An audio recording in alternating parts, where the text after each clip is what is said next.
All right. So thank you all for joining us here today. This is our third session in our Lunch and Learn series. And I am very excited to have for you all today, our subject matter expert is Eric Henrikson. He is the Senior Science Reporter at KXAN News. He's been in the industry for over 12 years now and has been working with KXAN since 2016. His stories usually focus around science news, space news, but also the water crisis that's been happening across Texas for all of us. And on top of his reporting of these matters, he also manages the First Warning Weather Team and works on major projects with the investigative team. He's already been wonderful in sort of highlighting and showcasing the importance of the upcoming eclipses. And so I thought he would be the best suited to come talk to us today and give some insight regarding, approaching the media, talking to news, radio, magazine, and just how to better present and approach folks in a public relations capacity. So Eric, I believe you should have the ability to share your screen, and I will let you take it away. Cool, perfect. Thank you all for taking time to speak with me today and letting me to speak to you. I'm going to show you, I worked with our team here to kind of give you all an understanding of what we do in the media and just generally like what we're looking for and how we can help y'all better. So for the media, we're generally looking at this as kind of our big story, one of our big stories of the year. And due to that, we have a lot of attention on it, and we're putting a lot of energy into making sure that we present everything y'all are working on and everything that's kind of unique about it. So let me give you a walkthrough of what we're looking for good stories, what makes a good story for us, and how we can best, kind of promote all of your work that you're doing over the next few months. Let me break it down first about why this matters to us. It's one of the most popular stories of the year for us. A good example is a story we do could have 1,000 to 5,000 clicks on average per day. An eclipse story we're doing has 50,000 clicks per day. People want to buy into the story. They're interested. And it's not just here locally, but it's across the country.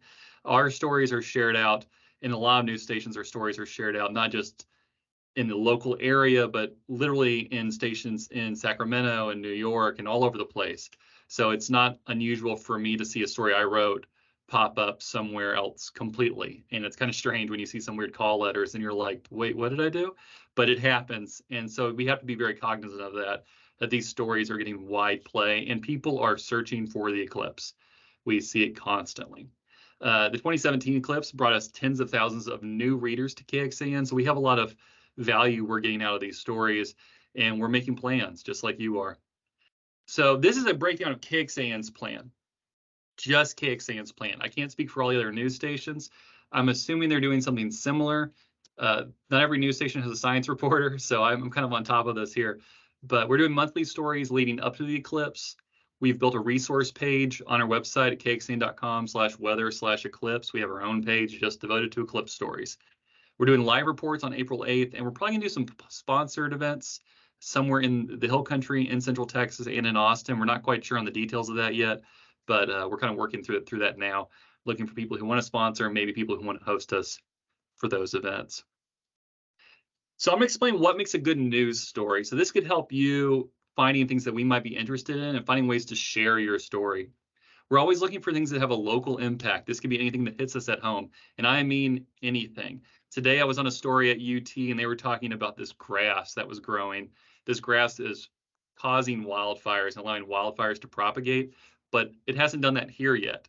And the grass is from Africa. So this is a story about research happening all on the other side of the world, but it's impacting us here at home, and this grass happens to grow all over Central Texas and puts us at risk. It has some tie to us locally, so we're interested. Another example is I did an interview with the science advisor of Star Trek. We don't have Star Trek on our news station. Star Trek does not happen in Austin, but we have a big science community and they talk about space, and we have a lot of people who love space. So that's literally the extent of my local tie, but it has a local impact because people watch Star Trek locally. And that's how I pitch it to my bosses, and that's how it's getting on the air. Other big examples, and these are things I've hit on with the eclipse a bunch of times: traffic, safety concerns, anything a viewer reader might want to know about the eclipse. Where to go? Where is it happening? We have a chart we've made online showing what sections get the most time on it. We're looking for anything that could have any sort of local impact. Next up is visuals. We're a television station. We're a visual medium, and we want to show interesting visuals. The eclipse itself is going to be really pretty, but right now it's not happening. So any stories I'm doing, I'm looking for things that are kind of making that interesting visual today, while also being able to show this eclipse in a few months and using old footage of old eclipses. We're looking for, I'm not sure if I'm supposed to use this term out in the public, but I'm going to, interesting characters. These are people who, whenever you see a fun news story, these are the people who catch your ear. They're usually people who are directly impacted by an event. They make the story personal. They make the stories matter to the viewer, and they're usually kind of fun, or maybe they're heavily dramatic. It could be anything, but we're always looking for those interesting characters, somebody to make a story matter to everybody. And finally, we're always looking for stories that are a little unique. Some examples I've done so far just with the eclipse is I spoke to the 2 best eclipse chasers in the world. These are people who've gone to more eclipses than anybody else. They've been doing it since the 60s. I found them both very interesting. They had interesting takes on the eclipse, why it matters. And also one of our digital reporters during the 2017 eclipse, she got a plane flight that took her up above to look at the eclipse. It was like, I think it was from here to Alaska, and she got to witness the eclipse up in the upper atmosphere. And we had to tell her story of what that was like, seeing the eclipse from that perspective. So it's kind of a unique, different angle on telling a story that we don't really hear a lot about, or doesn't happen very often. So this could help you all out. How do you get us to tell your story? Say you have something happening in your community and you want us to know. Well, one way is we're always looking for stories. We have our sources, people who will tell us things. The Hill Country Alliance is one of my sources. They tell me stuff going on. Don has called me and said, hey, this is happening. But other people like social media, other news sources, community websites, calendars, we're always kind of looking for those things. But also you can help. We like it when people pitch us stories back. I have an email account that gets filled up with story pitches every day. I love seeing them. Ours is reported at KXAN.com. Other news stations have their own sites, but ours is reported at KXAN.com. If you're pitching something to us, a good pitch includes those things that make a good news story. How does the story impact viewers? Are there good visuals? Are there good characters, interviews you can provide us with? And is there something unique about your story? We want to hear those things. And I'll repeat that email address later on. Here's what we need for a story. So say you agreed for us to come on out and we're going to go film a story with you. One is we need visuals. And maybe nothing's happening right now. Maybe you were at the eclipse in 2017. You have some photos of you from then, something along those lines. We can use photos, we can use videos from you as a source, but also we'll need you to sign a release form just for legal purposes that says we can share it. Remember, I mentioned that our stuff is shared across the country. Well, that photo release form allows us to do that. We're always looking for about 2 interviews for a story. So if you have someone set up, maybe say, hey, I also got this person you could talk to. I like an expert and then a character. I want someone who knows the topic really well, and then someone directly impacted by a topic. For the eclipse, it could be a city leader as my expert, but a store owner is my character. A store owner who's going to be directly impacted by the eclipse and is concerned or has some plans they're doing that are really cool. And sometimes those can be the same thing. Finally, this is a weird one. We need parking. And people always forget parking. It's always our biggest issue. I was at a story this morning. There was no spot for me to park. And when I did park, I didn't know I had to pay for a ticket, so I could park. This wasn't relayed to me. It happens all the time. Literally 3 or 4 times a week it's happened to me. It's just people don't think about parking. So whenever you set us up for a story, say, oh, and by the way, we have a parking spot for you. We'll be very, very grateful. I asked our news team and they said, yeah, parking's a big one for us. Another big part of our stories is maybe when we present them on air, we might want to go live with the story, which means we're going to be broadcast directly from the location of where the story is taking place. This is going to be very important during the eclipse because we will be doing that during the eclipse. There are 2 types of ways we go live, and this is kind of important for you from a logistics standpoint. I think may be valuable. We can go live with this little backpack we use, and that can take us pretty much anywhere. We can go inside buildings, we can climb stairs, we can walk into fields. We just have to be near a cell tower when we do that. It allows us a lot more mobility, but we have to be near a cell tower. I know cell service is going to be kind of janky during the eclipse with so many people coming to the area. So we'll probably be relying on our large trucks. These are large live trucks we use. The only problem with them is, A, they're large, so we need a place to park them. And we need a place to park them that's near where we're going to be doing our live shot.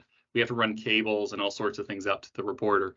So if someone says, hey, I'm going to come out and do a live report with you for this story, for this festival, or in your town, just think about that. If you're kind of far away from cell towers, they're going to need a spot to put that truck. So maybe cone a section off and maybe put a section that's near where the action is, and we'll be very appreciative of that. We also love to do live interviews. If you ever hear us, we like to do those. You see those on TV all the time. I like to talk to an expert. I think they're less likely to swear on camera. But sometimes at festivals and events, you might get some random person and they're like a really good, interesting interview. But that's me versus other reporters. I worry about the risk. If we do go live during the eclipse, which we are planning to it right now, we're gonna have hill stations set up across the hill country. We were talking about a couple local, and then I was saying something like Fredericksburg, Kerrville, something like that, some a little further out, so we can get the full breadth of what's happening with the eclipse. And that'll be happening. We'll be in those spots for a couple days is our plan right now.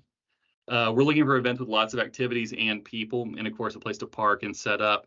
So if you have an idea of, hey, we want you to come on out, just kind of keep that in mind. We're looking for activity, but we're also looking for a place we can set up and kind of plant ourselves for a while. We have news shows that go from 4:30 in the morning to 11 o'clock at night. So we're going to need people out there who can sit that long, maybe half that time. I know traffic's going to be rough that day. It's a great way to get some new promotion. People like live feeds, live broadcasts. So it's a great way to get extra promotion for your event, for your community, for your whatever you're doing. Other news stations will be doing the same. We're making plans now. I don't know what everybody else is doing, but I hope they're making plans. I don't want to speak for them on that. Finally, some tips for talking to the media. Be honest about what your story is. If you tell me it's about eclipse glasses, but you're really just trying to sell me your optometrist, I'll be disappointed and the story may just fall apart and I might not do it. So just be honest with what you actually have and what your actual story is. Don't try to upsell us. Sometimes that does happen. Sometimes it sounds great. We get out there and then we kind of are upset and the story may not be done. So just be honest with what your story is. It helps build our rapport with you in the community. Be prepared to answer questions.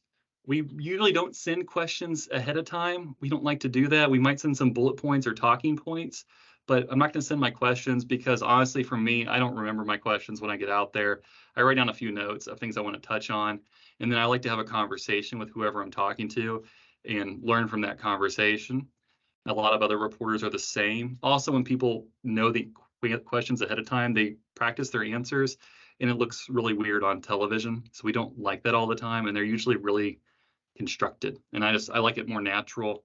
I'd rather have someone messy who I'm speaking to who isn't forming perfectly coherent sentences than someone who gives me a perfectly coherent but boring sentence. Be concise at the same time, I say. Keep your answers short. And then finally, we're going to have about 10 minutes for an interview. It's not going to go very long. We might go long if it's a deeper story, but we're trying to aim for 10 minutes because once we've done the interview, then we have to go back and look at that interview and write down everything you said in that interview. So if it's 20 minutes, 30 minutes, we have to do it for that whole 20 or 30 minutes. It takes a lot of time. If we come out to a story and you have some visuals prepared or they're in mind, that's great. I love that. I love when I come out and someone I'm talking to says, oh, by the way, I have this greenhouse. You're going to love to see this greenhouse. And I go out and it's a really cool greenhouse. It saves us some time, but also allows you to help make the story better and help tell your story better because it's your story. We're just helping tell it, right? Speak to us like we're a random person on the street. We try to avoid jargon. Think about our audience as everybody. So we're trying to present stuff to the general audience. I do a lot of science stories. I'm a science reporter. I talk to a lot of scientists who get very in the jargon and get very scientific. And my question usually is, so what do you mean? And I kind of ask that 10 or 15 times during some interviews. So what do you mean? What do you mean? And I try to explain it back to them. If you can avoid jargon, let's avoid jargon as best as we can. And also be ready for an interview at a moment's notice. I had a couple of my reporters tell me this was something they'd be interested to share with everybody. I do stories months in advance. Other people do stories hours in advance. They're trying to do it for that day. So just be prepared for that very, very quick story turn from us. And if you can help us out, we can help you out in the future. One of my reporters said, if you can help me in 2 hours, I might go to your event in 2 weeks to do something. So it's kind of a give and take. It helps us out, makes our lives easier, and then we're more willing to work with you in the future on other things. So it's kind of a partnership we like to form. Finally, I think you should all screenshot this. My contact information, if you want to do a story with me, is at the top, Eric Henrikson at KXAN.com. No C, no D in there. People like to slip those in. People always call me Henrikson. I'm not Henrikson, I'm Henrikson.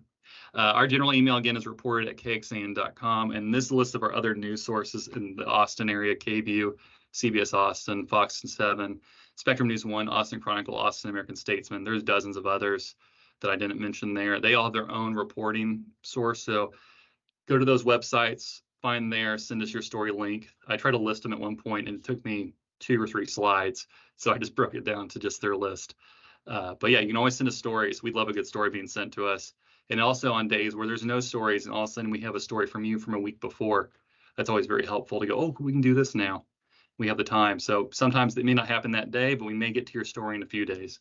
And so keep that in mind. We like to put a file together to make things nice.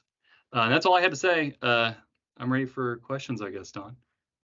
That is great. And we will definitely make sure to have that information. It's on the recording and also, available to all of you, because that's a lot of really great details. I'm going to kick things off with questions. Obviously there's a lot of anticipation, and you're going to be getting, I'm sure, a lot of interested folks wanting to interview with you and talk with you ahead of the eclipse. For folks that may want to, do video recording or photography during the eclipse to submit after the fact, 'cause I'm sure a lot of news outlets are going to be talking about this for several weeks and months after the fact. What are some of the tips or suggestions you have as far as, duration of a video snip, or, what format even to send it to you? That's a fantastic question. For video, I like at least 10 seconds of video for anything you record. Sometimes people will send us 1 or 2 seconds, and that's just not long enough for us to do anything with. So 10 seconds, 30 seconds is even better sometimes. The longer, the better. I like horizontal. I don't like to shoot things vertically now for social media. I understand that, but horizontal looks better on TV. Most smartphones, that the format required for is the same. You can shoot with the iPhone. I have my iPhone here. I film news stories with this all the time. It's that the quality's that good at this point.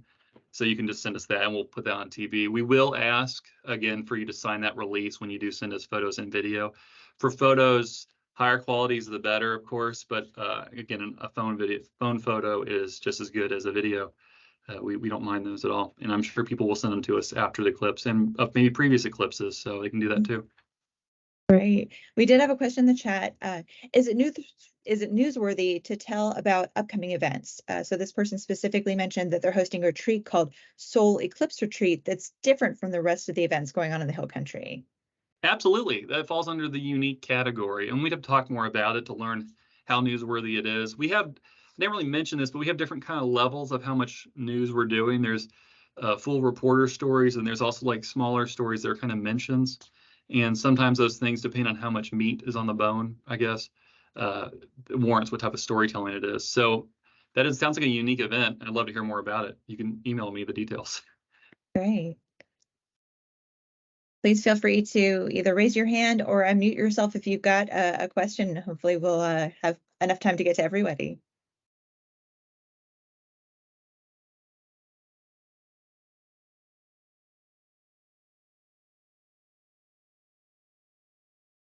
And I know this is a new platform for us, so if you're having any audio issues, please feel free to put your questions in the chat and we can get to them.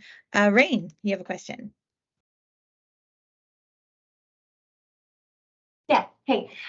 So one thing that I think a lot of us might feel is that we already know that 2024 is going to get a lot of media attention. And I think that the way, I think like how much we want to seek that out versus knowing it's already going to come as like a balance we're all trying to find.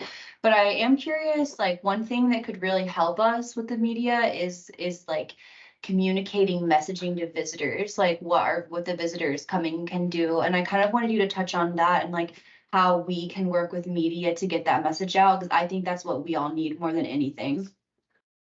Absolutely. We're trying to include any sort of messaging, safety messaging, traffic messaging, planning messaging we can in any story we're doing right now. That's kind of every time I talk to somebody for a different story, they seem to have some messaging that they like to mention. I was talking to one group a few weeks ago, and they brought up the eclipse glasses again. I think I've talked to everybody, and they've always mentioned eclipse glasses. Make sure you bring eclipse glasses. You can't look at the eclipse directly up until totality without the Eclipse glasses. And so it's just something we're making a point of mentioning every single time ourselves. But also, if there is some unique messaging you want out, sometimes that is a story unto itself. And maybe there's other people who are doing something similar that might be worth including in that story. So you could say, hey, we're doing this, so is this person, or we're doing this, maybe other people are, and we'll kind of pursue it from there. You know, we do the footwork and help try to find those answers for you. And like I said, all our stories are being shared out across the country. So getting that messaging out early is a great way to do it. And in the days leading up to it, we're probably going to be putting a lot of that messaging out again. The one I keep warning people about is traffic, and make sure you booked your hotel now. Those are the ones I keep getting warned about the most. And I keep telling people that in every single story, every time I'm on TV to talk about it. And even then, I don't think people are getting it. My mom called me a week ago and I said, can I come stay with you? We didn't have time to book a hotel. I said, Mom, I told you about this 6 months ago that you needed to book a hotel, and she still didn't do it. And she does stargazing for her hobby. And I'm like, Mom, come on. But so even my own mom isn't getting it. So I'm sure people are not getting that message across. So it bears repeating. And I think I'm pulling a statistic out of the deepest parts of my memory, but I think you have to see something like 5 or 6 times before it sticks. And this is back when I was in marketing for years, and that's kind of where I started here in Austin. And so our stories, anything we aired for marketing, for commercial for our station, you had to air it a bunch because someone had to see it 5 or 6 times. So with news stories, it's the same way. We have to air it multiple times in our newscast, and then we have to repeat it in different news stories just to get the message across. And hopefully eventually it will. But that's the best way to do it. It's just kind of let us tell a story about it, and we put that information in a story, and then we air it as many times as possible. Okay, so just quick follow up, like, because so it sounds like a good way is just like make sure you're asking media to reiterate those types of things.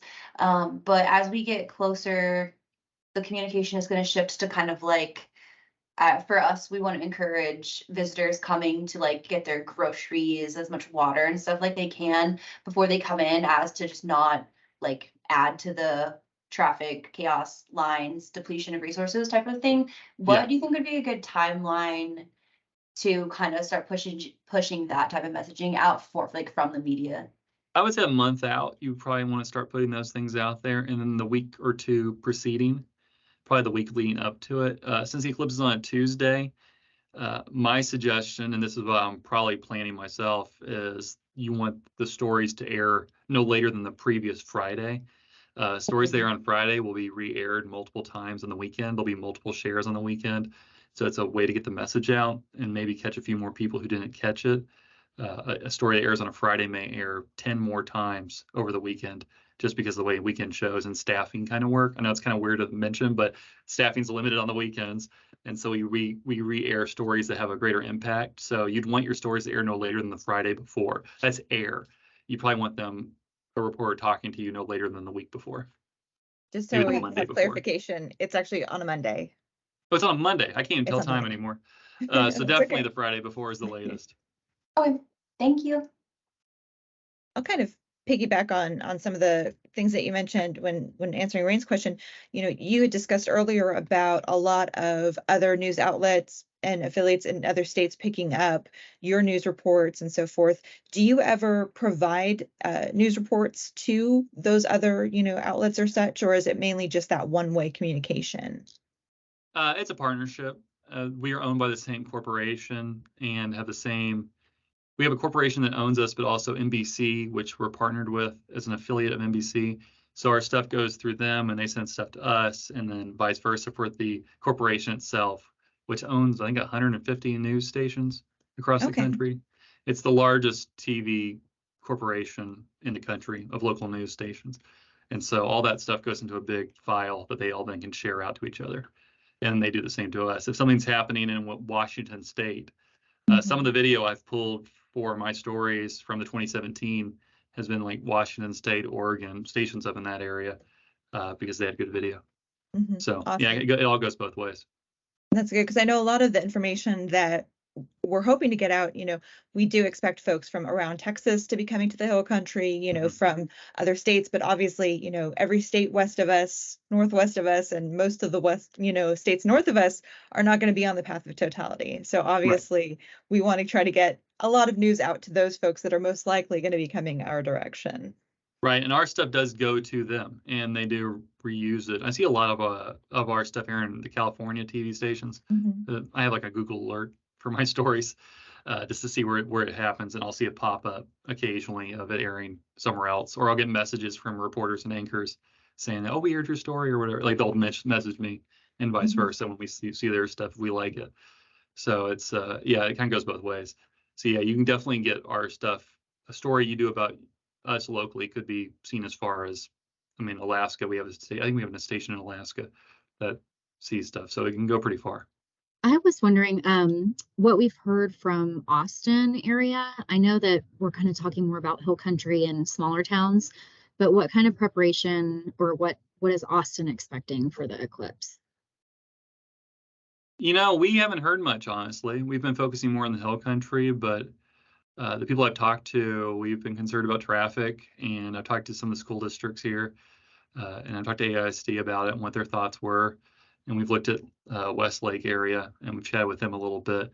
So they're all kind of they're not expecting as much chaos, I guess. And they're kind of trying to take advantage of especially the school district, trying to take advantage of the event itself to observe it. So the planning locally doesn't seem to be as direct. It hasn't been as worrisome as I would say in the Hill Country, from what I've heard. And like hotel reservations aren't the same. I haven't seen them peak as much as they have out in the Hill Country, for sure. I would expect we'll probably start seeing a lot more hotel, booking up and less vacancies as we get closer, because folks are trying to get, reservations closer to the center line. The city is not holding a citywide function, especially since this is coming, right on the heels of South by Southwest. More or less what they're going to be looking at doing is having smaller ancillary events. So I know for right now, Reimer's Ranch is working on planning an event. The Austin Science and Nature Museum is planning an event. I know AISD is looking at partnering with other schools that are within the district that aren't on the path of totality to see if some can host. But it's going to be more spread out to hopefully distribute a lot of the visitation and alleviate as much of the traffic and congestion as possible. Our sales team has been speaking to local places because they're trying to get some sort of events happening locally, and I haven't heard anything back from them since they started that. But there was a few events they had leads on that they were hoping to connect with. I just don't know what all those were, and they were mainly school related though. Like maybe a couple car dealerships, but don't quote me on that. That was just a rumor I heard. I'm not 100% sure on that. I'm still wondering when Mitsubishi is going to jump on this, since they have the vehicle that is the Eclipse. I expect it to happen soon. I wouldn't be surprised if that's who our partner is, actually. There you go. Patricia asks, the conversation is totally centered on April 8th, which it has, with no mention of the annular. Are there plans for KXAN to cover it, since Austin is not covered with annularity? We are going to cover it, and if I recall, it's on a Saturday, right? It is, yes. And that's kind of why we're not as putting much emphasis on it. But we are covering it. I'm actually have a story I'm working on for next Monday or Tuesday, depending on when I get to it, about that specifically. We're going to put some coverage towards it, but it's more of kind of our test case ahead of the big event. And also because of the weekend, our staffing, like I mentioned, is lower. So sending someone out, I'm hoping to work it, but I have to get permission. That means I can't work a different day. So we're hoping to have something happen. We don't have a newscast during the time either. And so we have our live streams, but we're still working on building those up. And right now they're handling other things, so we haven't really discussed it much. Well, and I know here in Austin, for us, it's the second weekend of ACL, so that is already drawing a lot of attention. What would you say your messaging has been, or do you intend on having kind of messaging focusing on safety? Because that is one of our biggest concerns with having these two very different eclipses. For those that aren't familiar, and I think you and I have discussed this before, about the fact that, for the annular eclipse, even if there's only partiality here, you have to wear those solar glasses at all times. We have a few different journalists working on stories. They're on their list of stories to do about safety specifically. Talking to eye doctors, gain hold eclipse glasses. I think we were trying to brand some eclipse glasses that were KXAN and then use them for the October one and then save them for the April one. That was kind of a discussion we had. But yeah, safety is going to be top of mind for this one, especially as we will be able to see it here in Austin. So people definitely need to have the glasses locally. But yeah, it's definitely dangerous to stare at that one. So that's kind of our focus is on eyesight for that one more than anything else. And then just kind of the science, the scientific difference. My general manager asked me about that the other day, and we have our story for next week kind of explains it. So we're hoping to between the science and the safety on that one specifically. Very good. Any other questions or conversation? It doesn't necessarily have to be directed at Eric, but we do have him here and he is a great resource for that. But any conversations or questions you want to discuss in general about, working with the media, with, how to deal in this sort of those public relation environments. Maybe you've already spoken with the media and have some thoughts or advice you can share about your experience. We are getting closer and closer by the day.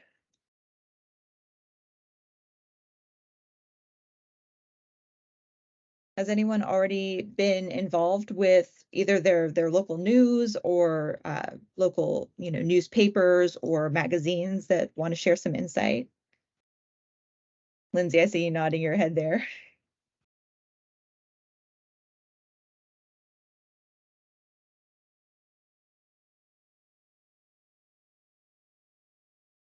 I know one of the things that the American Astronomical Society has set up is a media-specific task force that has been convening to provide information just like this, kind of a bullet point. And maybe you could touch base on that really briefly, Eric, as far as, when we're talking about the eclipse, what are some of those kind of key bullet points you want folks to kind of make sure they check off as far as, is it, knowing specifically the timings or, conveying, the importance, the significance?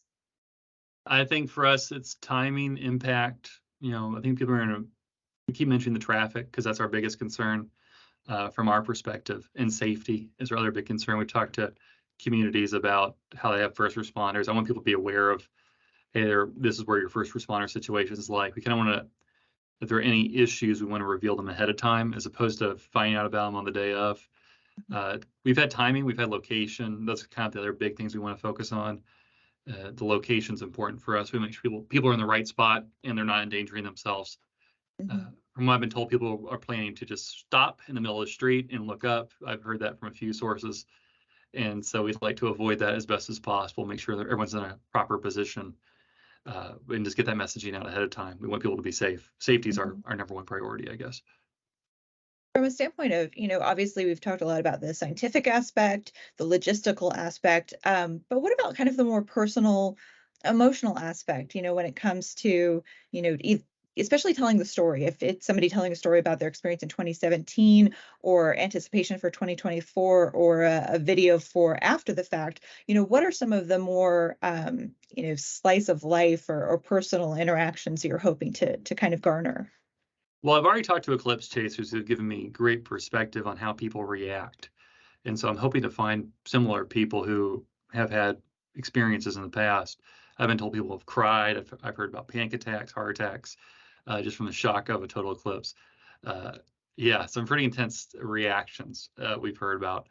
People who've traveled far distances. I'm curious to hear people seen eclipses in different locations, and maybe they've seen multiple ones over their life, and maybe they mark something important. Sometimes I remember a story one person told me, I won't give all the details, but about a rocket launch, and it happened to be like their anniversary, and during the anniversary of that rocket launch, it became connected to their marriage.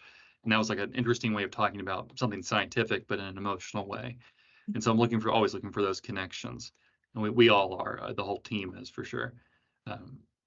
That's what makes a story matter, right? It's like hearing how it actually impacts somebody. I love science. I'm a science nerd. I'm a nerd.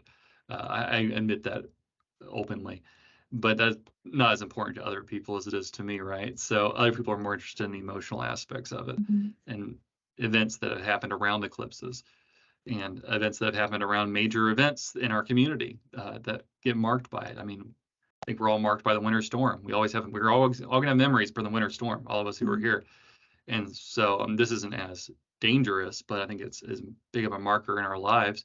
I remember in 2017, we were talking about this one coming back then, and it was just kind of like, oh, if I'm here in that time, that'd be kind of cool. And now I'm here in that time, and it's pretty cool. So I have that connection. I think a lot of people have similar connections, and we want to hear about those thoughts. And there's a lot of kids in our community who are going to see their first eclipse. I'm really curious how they react to it. I think that's gonna be kind of cool. I'm hoping for that leading up to and then during. It's gonna be pretty neat. Yeah, actually, I was just going to ask, because a lot of these events that our communities and the folks that are, on this call and have been part of the Eclipse team are interacting with are, they're not going to be adult only, events. These are all going to be, for the most part, family friendly events. It'll be my child's, first total solar eclipse, but a lot of kids are going to remember this as their first total solar eclipse. So, do you have any advice or insight about, interaction with, friends with kids in this regard? I was talking to an eclipse chaser about this topic, and he said just make sure you're not worried about taking photos of them. You're not worried about them being in photos or take the time for have the kids enjoy the eclipse and explain what's happening and just like really embrace the moment with kids during this event. I think that was kind of the big message I got from him. A lot of people kind of forget to do that, and they see this big thing. People going to concerts and they pick their phones up and they're recording the concert and they're missing the concert. Well, this lasts 4 minutes, not 2 hours. So take the 4 minutes and enjoy them. They keep telling me it's going to go by quick, so don't waste the time. Don't waste the experience. I guess is the big thing I'm hoping people plan for. Yeah. Don't waste the experience. My perspective was that during totality in 2017, that went by slow, but then the moment it was over, it felt like it was just a blink of an eye. Right. And this is actually going to be close to double what we had in 2017 as far as time wise at the center line. As far as approaching you about potential reports or interviews or such, what is your take on if somebody has like a classroom, for instance, of kids, as far as is that something that the news stations are interested in getting perspectives both from youth as much as from adults and experts and so forth? Absolutely. We want to hear. I mean, that's gonna be more for the day of, right? Leading up to, I don't know, when students might have some interesting thoughts ahead of it, but during the actual event, I think I have this old NBC story that I pulled because it has a lot of good video from the 2017, and most of that story is little kids reacting to seeing their first eclipse. And I keep pulling it, not for that part, I pull it for the video of the eclipse, but I watch it over and over again. And it's what makes that story interesting and gives it heart. And so I'm curious to hear how kids react after the fact. I'm pretty sure that will be our story that night. It won't be parents, although you have a little bit of parents and adults, but it's going to be focused more on kids and their reaction and seeing it. And they always give us good moments too. Oh, sure. So, and you have the kids just going, oh, wow. And it's really cool. I have a video of a kid putting on eclipse glasses and they're like too big for his face. And I use it in every story. I think it's just adorable. So I use it every time. I think it's fun. But that's what, I don't know, it connects with people, I think, to hear how children see things. And so we like to hear that perspective. It's less the experts and more of the emotion, I guess. And the emotion matters as much. Remember I mentioned the characters. You want characters. Well, kids can be characters too. Yeah. So you want that part that connects with us as people for a good news story.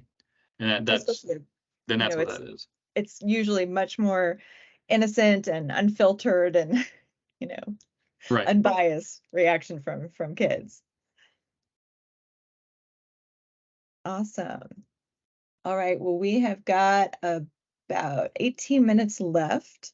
Please feel free to unmute, chime in. Any thoughts, any opinions, questions you have are valuable. The whole reason for having these lunch and learns is to, specifically discuss just one particular area each time, and give you an opportunity to talk to folks like Eric, and also to share amongst those of us in the group. And of course, this is being recorded, so it will be posted to our portal as soon as we're able to have it as a resource for, other individuals. We're upwards almost 600 people now on the Hill Country Eclipse team, which is pretty remarkable. So any thoughts you have, feel free to share. Otherwise, I will stick around as usual for the entire hour if there are any questions or comments, and you're free to come and go as always whenever you need to. And unfortunately, I forgot to pull up some good Eclipse background, like elevator music, for when you all go quiet on me. So I'll try to remember to have that for next time.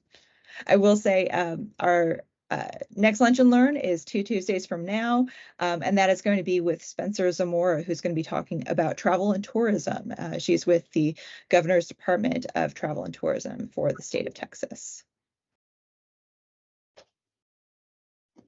Don, Jack Mosley. Yes, sir. How Hey are there, you? sir. Good. How are you, sir? Good. Just passing this on that next Wednesday, Patricia and I are going to be in Fredericksburg talking to 21 counties of AgriLife, all the county agents and their crews, trying to spread the word to the farmers and ranchers because they seem to be left out of most of what's going on. And that's Okay. about all I got now. Good to know. Be a fun meeting. Can Maybe you share that the maybe there's a information? potential story there for you, Eric. Can you share I that was writing it information? down as you spoke. Excuse me? Can you share that information again? This is Lindsay. I'm in Fredericksburg. Okay, I've got Clinton, who is the and another gal that's Hill Country Alliance that I've been working with, going to be there from Fredericksburg, and the rest of it is going to be county agents and their office staff from the 21 counties in this district. District 10. And it's a meeting for them, and we were asked to talk to we got a little bit at the end of the day just on the Eclipse for the farmers and ranchers, because the AgriLife group has their own way of getting information out that the average person never sees. Roger that. Thanks. Yep. When and Yeah, thanks where for is that sharing that. meeting? Sir. When and Commissioner Mosley, where somebody's asking where the meeting is taking place. and when? The private thing. It's at the Ag Center in Fredericksburg, but it's a private meeting for their employees, and we were just invited to be there for that subject. And I asked if I could ask the two representatives from Fredericksburg to be there, because I know they got thoughts and plans, they're planning on it. And he said, yes, they would be good information for the people, just for because a lot of these people out in the Western end still don't really know a whole lot about it. Because it doesn't affect the farmers and ranchers, except Absolutely. for the traffic trying to get to and from. Well, please feel free to provide any information after that meeting that you think might be beneficial to this group. I know that there's, the obvious concerns about traffic and infrastructure and resources, but we've got a tremendous amount of land, a tremendous amount of ranchers and farmers who have livestock that's going to be, affected. I know you do actually very directly, sir, have some longhorns that are going to be interestingly affected by this eclipse. So that brings up some very interesting elements to consider. Well, if we learn anything up there, I'll pass it on. Appreciate that. Thank you, sir. Out here in Llano County, I'm hearing some ranchers talk about renting out space on their ranches to, Mhm. travelers and people in RVs or campers or whatever. So word is getting out to some degree, and there's not a whole lot of hotels in Llano County, so they may be packing them in on some of the ranches. The farmers and ranchers need to be aware to check with their insurance liability before they allow that to happen. I've already learned that. Absolutely. And just, one of the things we will be having, we just need to kind of get it scheduled. One of the Lunch and Learns, we will be focusing on landowners, ranchers to provide information because, a lot of folks take it as, hey, I can open up my land, put out a sign up, $20-30 per vehicle, but don't take into consideration, okay, did it rain a few days prior? Is their land only traversable by 4-wheel drive or, high clearance? What kind of non-domestic wildlife do they have? Water resources, waste management. Those are all things to consider. And we want to make sure that our landowners are as educated as possible so that they don't have further complications after the fact. So I'm glad that folks are definitely considering that because, in a lot of our communities, as you mentioned, especially with Llano, lodging is very limited. And we want to kind of avoid having a lot of folks, parking overnight in parking lots or pulling over to the side of the road if they can at all avoid it.